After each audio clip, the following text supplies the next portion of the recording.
Kejaksaan Agung menetapkan Direktur Utama PT Sri Rejeki Isman Iwan Kurniawan Lukminto sebagai tersangka kasus dugaan korupsi pemberian kredit dari 3 bank BUMD. Penetapan tersangka dilakukan setelah penyidik menemukan bukti kuat keterlibatan Iwan dalam pengajuan kredit fiktif.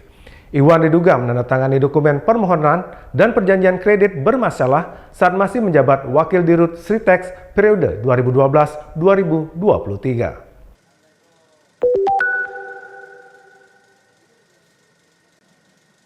Kejaksaan Agung pada Rabu malam 13 Agustus menetapkan Direktur Utama PT Sritex Iwan Kurniawan Lukminto alias IKL sebagai tersangka kasus dugaan korupsi pemberian kredit PT Bank BJB, PT Bank DKI, dan PT Bank Pembangunan Jateng kepada PT Sritex dan entitas anak usaha.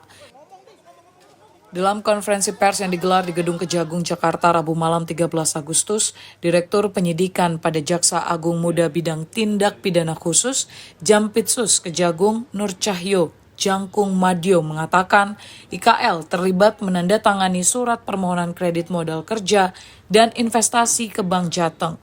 Nur Cahyo menyebut korupsi tersebut dilakukan IKL saat menjabat sebagai Wakil Direktur Sritex periode 2012 hingga 2023. Ia juga turut menandatangani akta perjanjian kredit dengan Bank BJB dengan melampirkan bukti invoice atau faktur yang diduga fiktif.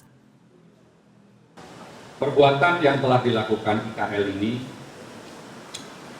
yaitu yang pertama menandatangani surat permohonan kredit modal kerja dan investasi atas nama PT Sri Rejeki Isman Tbk kepada Bank Jateng pada tahun 2019 yang sudah dikondisikan agar pengajuan kredit modal kerja atau KMK dan investasi bisa diputus oleh Direktur Utama Bank Jateng.